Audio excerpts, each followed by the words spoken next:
Board exam के paper में पद्यांश की सह प्रसंग व्याख्या कैसे करें, आपको इसी तरह से करना है। हेलो दोस्तों, वीडियो आपके लिए बहुत ही इंपॉर्टेंट होने वाली, बिकॉज इस वीडियो में यह बताऊंगी बोर्ड एग्जाम के पेपर में पद्यांश की सह प्रसंग व्याख्या कैसे करें, जिससे हमारे पूरे नंबर मिल सके पद्यांश की सह प्रसंग व्याख्या में, ठीक है ना। और यह जो प्रश्न जो पद्यांश की सह प्रसंग व्याख्या कैसे करें मोस्ट इंपॉर्टेंट टॉपिक है, क्योंकि बोर्ड एग्जाम में हमेशा जो है पद्यांश की सह प्रसंग की व्याख्या पूछी जाती है।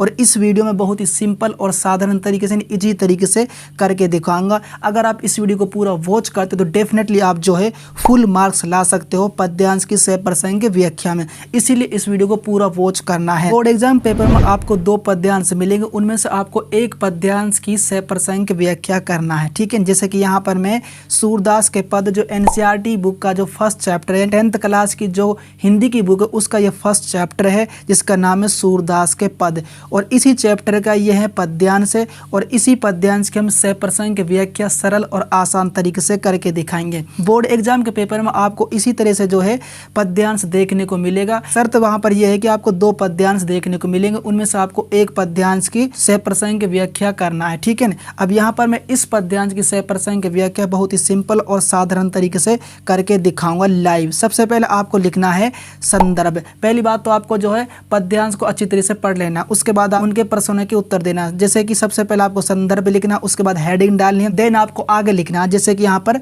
मैं लिखकर बताऊंगा। प्रस्तुत पद हिंदी की पाठ्य पुस्तक क्षितिज भाग 2 में से लिया गया है। यानी यह जो प्रस्तुत जो पद है हिंदी की जो पाठ्य पुस्तक है 10th क्लास की क्षितिज भाग 2, यह पद वहां से लिया गया है, ठीक है। क्लियर यहाँ तक? इस तरह से आपको यह लिखना है। इस पद के रचयिता सूरदास जी हैं, यानी इस पद के रचयिता कौन है, यानी इसके कवि कौन है, सूरदास जी इसके रचयिता, ठीक है। संदर्भ आपको इस तरह से लिखना है, ठीक है। क्लियर यहाँ तक?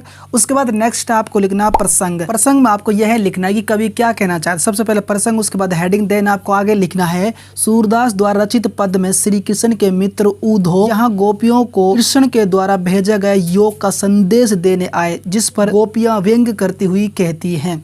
यानी प्रसंग का मतलब यह है, कवि इसमें यह कहना चाहता है, फिर यह दिखाना चाहता है प्रसंग के माध्यम से श्री कृष्ण का जो मित्र जो उद्धव जो है वह गोपियों को कृष्ण के द्वारा भेजा गया योग के संदेश को देने आए, जिस पर गोपियां व्यंग करती हुई कहती है, ठीक है। यह है इस प्रसंग का मतलब। प्रसंग में आपको केवल इतना लिखना है। अब यहाँ पर संदर्भ और प्रसंग क्लियर हो चुके, आप चाहे तो इन दोनों को एक साथ भी लिख सकते हो अगर आप लिखना चाहते हो, ठीक है। उसके बाद नेक्स्ट चलते हैं नेक्स्ट टॉपिक की तरफ, और वह टॉपिक है व्याख्या। और व्याख्या भी करना बहुत ज़रूरी होता है। सबसे पहले आपको व्याख्या लिखनी है, देन आपको हेडिंग डालनी है, उसके बाद आपको नेक्स्ट लिखना है, जैसे कि यहाँ पर मैं लिखकर बताऊंगा। जैसे कि गोपियाँ कहती हैं कि हे उद्धव तुम बहुत ही सौभाग्यशाली हो। क्या हो? बहुत ही सौभाग्यशाली हो। उसके बाद नेक्स्ट आपको लिखना है तुम सदा ही प्रेम के बंधन से दूर रहे हो। कहने का मतलब है तुम जो प्रेम के बंधन या फिर प्यार के बंधन से हमेशा दूर रहे हो, ठीक है। यह कह रही गोपियां उद्धव से। नेक्स्ट है तुमने कभी प्रेम की भावना को समझा ही नहीं।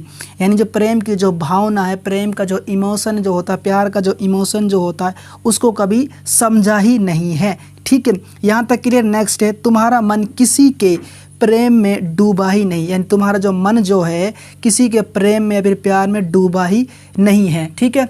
उसके बाद नेक्स्ट आपको लिखना है तुम श्री कृष्ण के समीप रहकर भी उनके प्रेम के बंधन में नहीं बंधे। यानी कहने का मतलब है तुम श्री कृष्ण के समीप रहकर, पास रहकर उनके प्रेम के बंधन में अभी तक नहीं बंध सके, ठीक है। यह कह रही हैं गोपियां उद्धव से। नेक्स्ट आपको लिखना जिस प्रकार कमल का पत्ता सदा पानी में रहता है परंतु फिर भी उस पर पानी का दाग तक नहीं लगता। यानी कहने का मतलब है कमल का पत्ता सदा पानी में रहता फिर भी उस पर पानी का दाग नहीं लगता।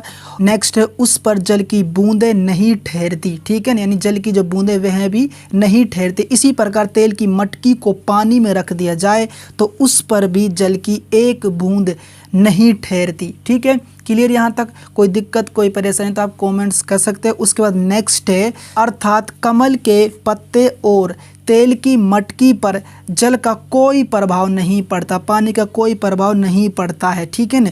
अब नेक्स्ट है उसी प्रकार श्री कृष्ण की संगति में रहते हुए भी उनके प्रेम का प्रभाव उद्धव पर नहीं पड़ता है। यानी जो श्री कृष्ण की जो संगति है, उसकी प्रेम की संगति, उस संगति में रहते हुए भी उद्धव पर प्रेम का कोई प्रभाव नहीं पड़ता।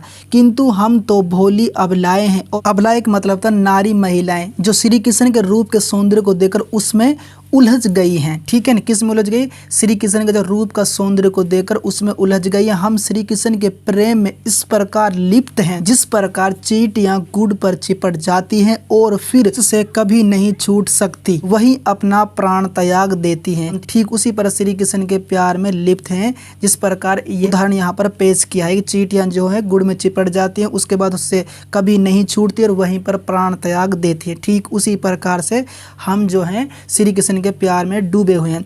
अब यहाँ पर सूरदास के पद यानी इस पद्यांश की सह प्रसंग व्याख्या सरल और आसान तरीके से मैंने क्लियर कर दिया है कि बोर्ड एग्जाम के पेपर में पद्यांश की सह प्रसंग व्याख्या कैसे करें।